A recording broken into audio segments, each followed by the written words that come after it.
Opioid-Addiction. All right, welcome to episode 7 of our vlog on either side of a Draconia. We got a really exciting interview for y'all today. That's entirely correct, Michael. We have a riveting, nay, an earth-shattering interview here with the one, the only, Brianna Severine.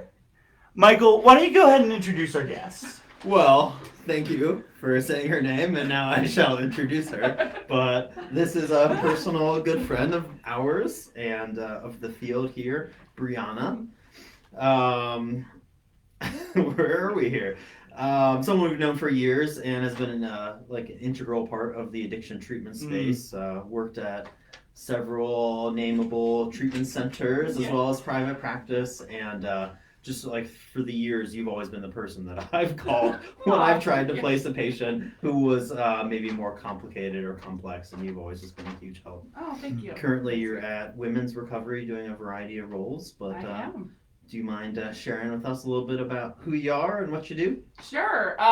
So I am the Director of Marketing and Admissions at Women's Recovery. My background is that I'm an LPC and LAC, as well as CPRP, which is Psychiatric Rehabilitation Practitioner. So kind of my background is mostly in direct client care, and then the last 6 or so or more, maybe we're at 10 now, I don't know, I can't keep track, years have been more in the marketing and admission side and helping people find appropriate treatment.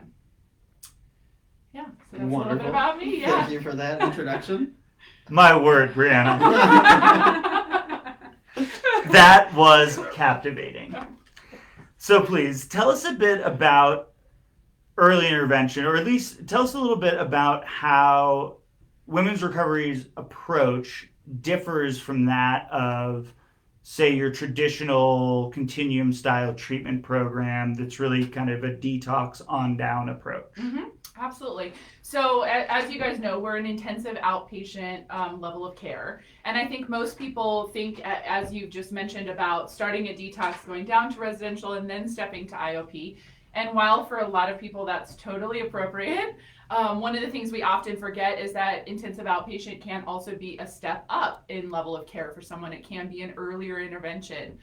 We don't have to wait until someone has been using for 10, 15 years or until their psychosocial life and functioning has kind of blown up. We can impact folks at an earlier time and get them into recovery earlier. So what that looks like for us practically, and I'm sure it's a little bit different for you guys, oftentimes there are women who are drinking maybe 3 or 4 times per week, or they wait till the kids are in bed and they're drinking, but they're still maintaining their marriage and they still are working full time and able to kind of maintain their psychosocial functioning. So our goal would be to impact them in a really meaningful way so that we can prevent their disease from progressing and getting to the point where they would have to take 30, 60, or 90 days out of their life to go through the full continuum of care. Absolutely. Yeah. I love that. I mean, I think it helps to like break this idea and stigma of like that addicts, we need to hit this like terrible rock bottom before we can get help. You know, like addiction, alcoholism, it's on this spectrum of intensity, yet services are often so far like tailored to those with like severe use disorders. But like we as a treatment industry or a healthcare industry aren't very good at prevention and early treatment, yet like our field can certainly move that way, and I think it's something that you're obviously passionate about, and something that like CMAR here, like we're with our medical interventions and things like that, like there's certainly a lot of opportunities to arrest the disease before it gets to a severe point. Yeah, and I think for all of us too, one thing we all educate folks that I think one of the perceptions in the community is also that you know, addicts live under a bridge, or you're not, you know, you don't have a problem unless your whole life is kind of blown up. So for all of us and for our clients and people in recovery, just sharing that we don't have to get to that place to get help. Absolutely. Yeah, and I think it's important to recognize that that it works, right? That this isn't an attempt to make somebody fail at their recovery early on by not giving them what they really need. I think it's really more around. It's about a philosophy of meeting somebody where they're at and recognizing that doesn't consistently mean, if you look at everybody that's addicted right now and the various levels of addiction that they're experiencing, it doesn't mean just waiting until they hit rock bottom and that rock bottom has to look a certain way, but by taking a more individualized approach and looking at each person in terms of how much they are motivated or can achieve motivation early on, that taking that approach and then applying the appropriate treatments to it really is effective.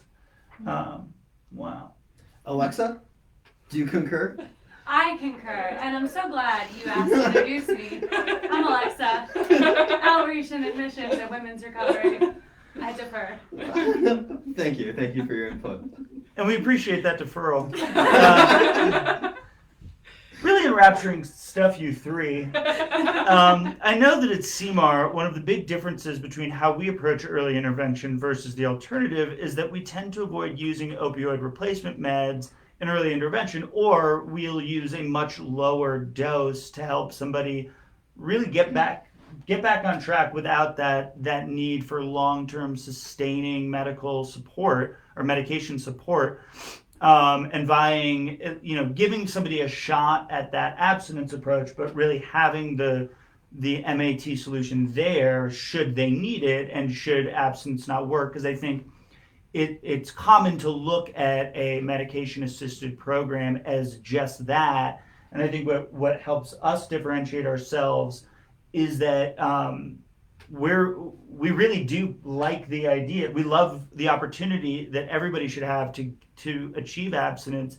And if or when that doesn't work, which is super common in opioid addiction, instead of telling them, keep trying this until you either die or get it, having a third option that can still help you achieve the same quality of life, the same level of functioning, just with a bit of a support so that the needle doesn't literally kill you.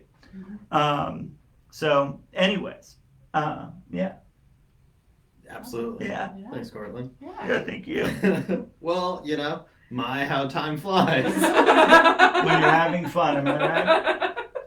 Yeah. Thank you so much, everyone, for joining us, especially you, Alexa, for your inputs there.